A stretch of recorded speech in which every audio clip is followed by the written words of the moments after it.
Hello दोस्तों, मैं हूं मुकेश सक्सेना और दिल से जुबान तक चैनल में आपका स्वागत है। आज का टॉपिक है शिक्षा व्यवस्था, यानी आज की शिक्षा व्यवस्था क्या है। ये हर व्यक्ति से जुड़ा हुआ टॉपिक है कि शिक्षा व्यवस्था क्या आज की सही है या पहले की सही थी, और कहाँ तक इसमें सुधार करने की ज़रूरत है। इन्हीं सब बातों पर आज हम डिस्कस करते हैं। आज की शिक्षा व्यवस्था जो है, दो तरीके की शिक्षा व्यवस्था है। एक सरकारी स्कूल में पढ़ाई जाने वाली शिक्षा व्यवस्था और एक प्राइवेट स्कूल में पढ़ाई जाने वाली शिक्षा व्यवस्था। सरकारी स्कूल में पढ़ाने वाली शिक्षा व्यवस्था इस स्तर की है कि अगर कोई बच्चा उसमें पढ़ता है तो बहुत कम परसेंटेज उसकी रहती है कि वो कोई अच्छी यूपीएससी या जेई या और आईआईटी वगैरह, मतलब इसमें वो क्वालिफाई कर पाए, क्योंकि उसे उस तरीके से ट्रेंड ही नहीं किया जाता है। उसे उस तरीके की शिक्षा व्यवस्था दी ही नहीं जाती है या उस तरीके का माहौल ही क्रिएट नहीं किया जाता है। इसलिए वो केवल पढ़ाई करता है, हाई स्कूल करा, फिर इंटर करा, फिर ग्रेजुएशन करा। उस बच्चे को कई बार ये पता ही नहीं होता है कि मैं जो सब्जेक्ट ले रहा हूँ या जो मैं पढ़ाई कर रहा हूँ, मेरा एक्चुअल में एम क्या है, क्योंकि वहाँ का माहौल ही इस तरीके का नहीं होता है या जो उसके टीचर होते हैं वो इस तरीके का माहौल क्रिएट कर ही नहीं पाते। अब बात रही इंग्लिश मीडियम, सीबीएसई हो गया, आईसीएसई हो गया, ये सब इंग्लिश मीडियम की क्या व्यवस्था है।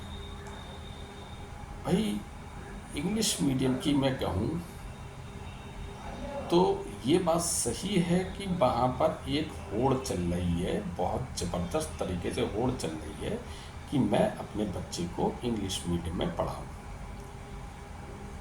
लेकिन उस होड़ की आड़ में जो एक लॉबी है, प्राइवेट लॉबी है, वो बच्चे के जो पेरेंट्स हैं उनका ज़बरदस्त तरीके से शोषण कर रहे हैं। मनमानी फीस लेते हैं, फिर और दूसरे चीज़ें जैसे अगर कॉपी की बुक्स हैं या ड्रेस हैं तो आपको एक पर्टिकुलर जगह से ख़रीदना पड़ती है, जिसमें उनका कमीशन होता है। मान लीजिए मार्केट में कोई शर्ट अगर 300 या 400 रुपये की मिलती है, एक छोटा सा लोगो लगा देते हैं अपने स्कूल का और ये पेरेंट्स को मजबूर करते हैं कि आपको उस पर्टिकुलर जगह से ही वो ड्रेस लेना पड़ेगी।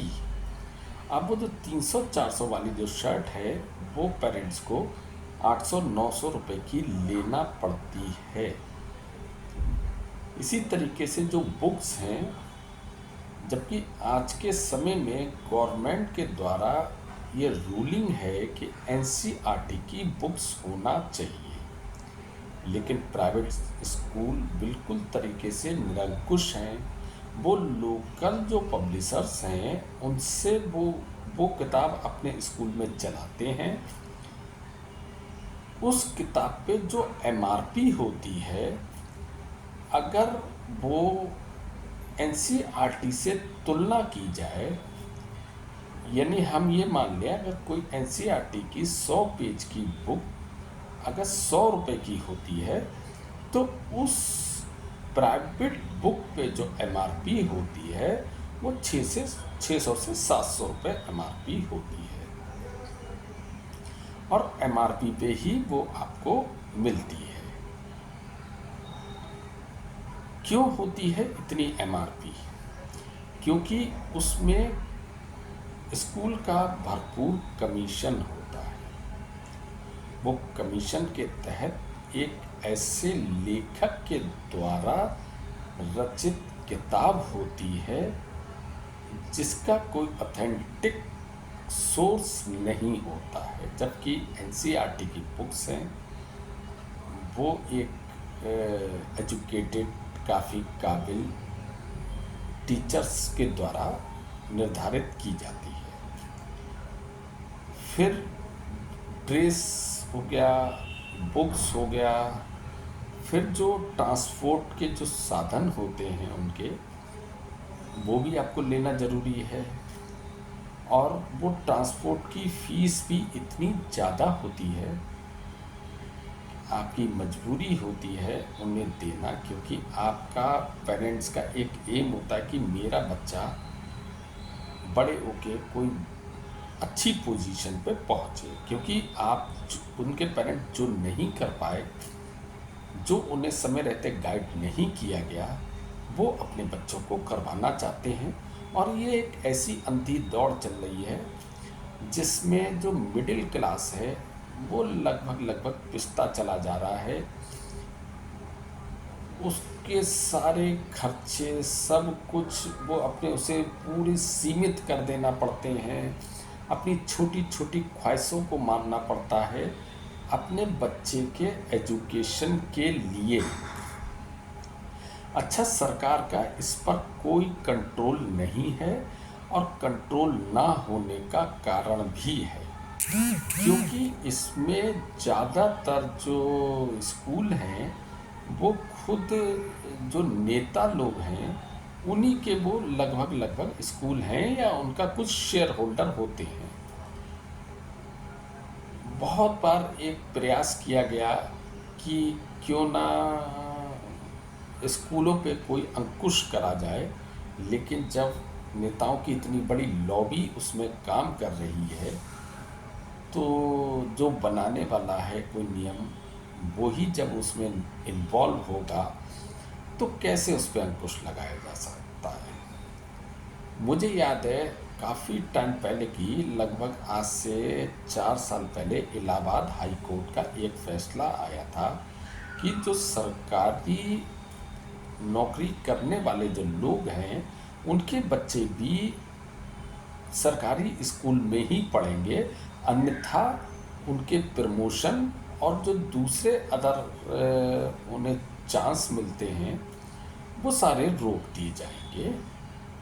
मैं पर्सनल अपना एक्सपीरियंस बताऊं कि मेरे एक मिलने वाले हैं जो कि सरकारी ही डिपार्टमेंट में थे। जब मैंने इलाहाबाद हाई कोर्ट का जो फैसला था उनसे जब मैंने चर्चा करी तो उन्होंने कहा कि ये संभव ही नहीं है, चाहे हाई कोर्ट फैसला दे दे या सुप्रीम कोर्ट फैसला दे दे, हम इसे नहीं मानेंगे और हम अपने बच्चे को प्राइवेट स्कूल में पढ़ाएंगे, क्योंकि हमें अपने बच्चे को आगे बढ़ाना है, आगे कोई अच्छी पोजीशन पे करना है।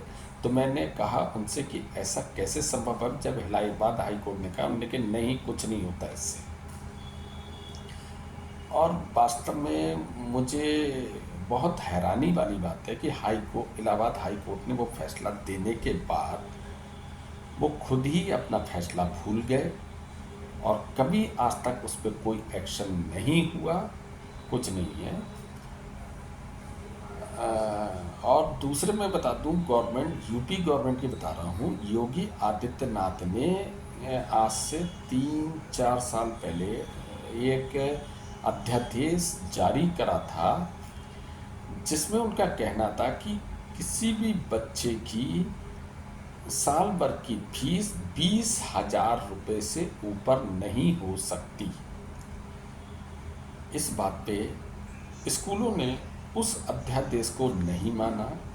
इस बात पे मैंने 176, जो कि मुख्यमंत्री कार्यालय का होता है जहाँ पे आप अपनी शिकायत दर्ज करा सकते हैं, वहाँ पे मैंने फ़ोन करा। मैंने उन्हें बताया कि मेरे बच्चे की फ़ीस साल भर में 20,000 से कहीं ज़्यादा, मेरे 2 बच्चे हैं, दोनों बच्चों की फ़ीस साल भर में 20,000 से बहुत ज़्यादा है, बहुत ज़्यादा है, 20,000 तो कुछ नहीं है। और मैंने उनसे ये भी कहा कि गवर्नमेंट एनसीईआरटी की बुक्स को लागू क्यों नहीं करवाती है। तो उधर से जो भी सज्जन बात कर रहे थे उनका कहना है कि नहीं, अध्यादेश जारी हो गया है, अगर आपका पैसा 20,000 से ज़्यादा जा चुका है तो वो आपको रिफंड होगा, और बुक्स जो हैं वो एनसीईआरटी की ही चलेंगी। इस बात पर मैंने उनसे कहा था कि मैं ये नहीं, मेरा दिमाग ये नहीं मान पा रहा है कि आप इस काम को लागू कर पाओगे, और अगर प्रशासन में दम हो तो वो एक दिन में इस अध्यादेश को लागू करा सकता है। उनसे मेरी थोड़ी देर तक काफ़ी बहस हुई, और मैंने कहा था कि चलिए मैं प्रतीक्षा करूंगा कि जो बात आप कह रहे हैं वो सच हो और आप इस चीज़ पे अंकुश लगाएंगे। लेकिन मुझे इस बात की बहुत हैरानी है, गवर्नमेंट अध्यादेश लाई, प्राइवेट स्कूलों ने पूरी तरीके से उसे मानने से इनकार कर दिया, और ये बात मीडिया ने भी नहीं उछाली कि एक अध्यादेश को एक प्राइवेट स्कूल कैसे नकार सकते हैं, और नहीं माना उन्होंने, और वो अध्यादेश एक हवा में उड़ गया। तो अब बताइए, अब जिसकी सैलरी एक मिडिल क्लास की 20 से 25,000 रुपये या 15,000 या 30,000 भी है, वो कैसे इन स्कूलों की फीस भरे? या तो वो अपना सपना तोड़ दे अपने बच्चे को ऊपर उठाने का, या फिर वो पूरी तरीके से बर्बाद हो जाए, अपनी बीवी के जेवर बेच दे, अपनी जो भी ज़मीन जायदाद बेच दे, और सब कुछ बेच के वो प्राइवेट स्कूल में पढ़ाता है, क्योंकि उसका भी एक सपना है। क्योंकि हर पेरेंट्स ये चाहता है कि जो ज़िंदगी में मैं नहीं कर पाया वो मेरा बच्चा करे। क्या ये उसकी गलत सोच है? या अगर गवर्नमेंट चाहती है, अगर उसके अंदर इच्छा शक्ति होती है, वो अपने गवर्नमेंट स्कूल को उस स्तर का बना देती जिस स्तर की पढ़ाई एक प्राइवेट स्कूल में होती है, या एक माहौल क्रिएट करती कि यहाँ से भी आप अच्छी पोजीशन पा सकते हो निकलने के बाद। लेकिन नहीं साहब, ये तो नहीं करना। आपको मिड डे मील में आपको पैसा खर्च करना है, आपको ऐसे अध्यापक भर्ती करना है जो 30 दिन में कम से कम 12 से 15 दिन की छुट्टी कर सकें। मैंने ऐसे ऐसे भी मीडिया पे रिपोर्ट देखी है कि जो टीचर की नियुक्ति हुई है उसकी जगह कोई दूसरा पढ़ा रहा है। ये सरकारी स्कूलों का सच है, कोई माने या ना माने। मैं भी सरकारी स्कूल में पढ़ा हूँ, और इसीलिए शायद ये सारा एक्सपीरियंस शेयर कर पा रहा हूँ। वहाँ कभी भी इस तरीके का माहौल ही नहीं होता था कि पढ़ने के बाद क्या करना है। कुछ बिरले होते हैं जो सरकारी स्कूल में पढ़ के हुए, लेकिन उसमें कितनी परसेंटेज आप अगर 5% लोग अगर आगे निकल जा रहे हैं, 95% प्राइवेट सेक्टर या एक ज़बरदस्ती अपनी गृहस्थी, क्योंकि आपने जन्म लिया है तो अपना पेट भरना है, अपनी गृहस्थी पालना है, तो आपको कुछ ना कुछ करना है।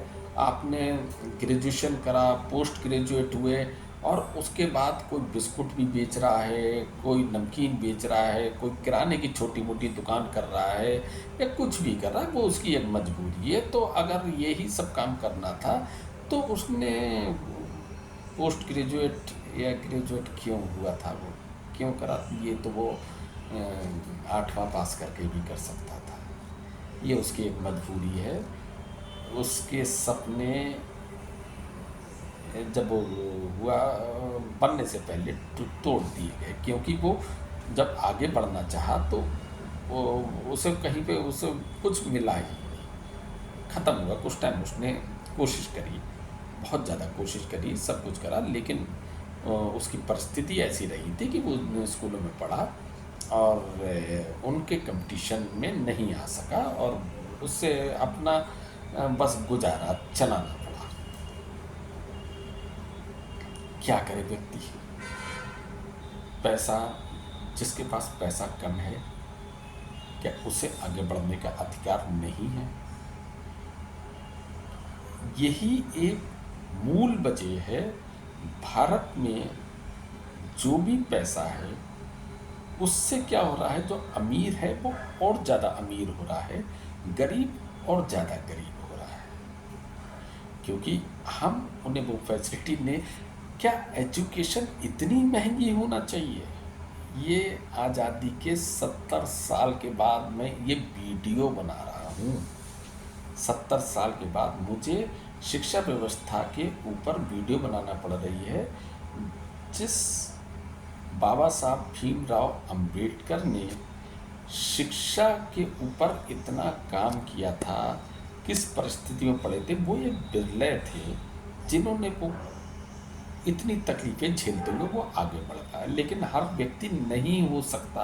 आप उदाहरण देते हो कि उसने फलाने ने ऐसा कर लिया, फलाने ने ऐसा कर लिया, तो आप उनकी परसेंटेज तो देखो कि अगर 5% लोग सक्सेसफुल हो रहे हैं तो क्या वो सही है? आप उन 95% को क्यों नहीं देखते कि वो 95% कुछ नहीं कर पा रहे हैं? उन 95% पेरेंट्स का दर्द देखो, उन बच्चों का दर्द देखो जो वो कुछ नहीं कर पा रहे हैं। जब भी अगर बात होती है या मेरा कोई वीडियो देखेगा तो कुछ लोग हो सकता है ये कहेंगे कि नहीं वो फलाना गवर्नमेंट स्कूल से पढ़ के ये बन गया, वो फलाना पढ़ गया। तो आप परसेंटेज निकालो कि आपके समय वो बना था, उस स्कूल में कितने बच्चे थे और कितने बच्चे क्या कर पाए। और इन सरकारी स्कूल में पढ़ाने की क्षमता हर किसी में नहीं है, नहीं है। वो चाह के वो तड़पता है, कोशिश करता है या इतनी अपनी ख्वाहिशें मारता है कि वो ख़त्म हो जाती है, उसकी ज़िंदगी ख़त्म हो जाती है। पढ़ाते पढ़ाते वो पूरी कोशिश करता है कि मैं अपने बच्चे को किसी काबिल बनाऊं। उसकी खुद की ज़िंदगी ख़त्म होने के बाद वो अपने बच्चे की ज़िंदगी में ही अपनी ज़िंदगी देखना शुरू कर देता है। और इसी तरीके से बच्चा तो कई बार एक बार काबिल बन जाए, लेकिन उसकी खुद की ज़िंदगी क्या रहती है उससे पूछो, उसका दर्द उसका क्या रहता है। बच्चा तो हो सकता है कि बड़े कोई इंजीनियर बन जाए या कोई डॉक्टर बनता है, कोई साइंटिस्ट बनता है।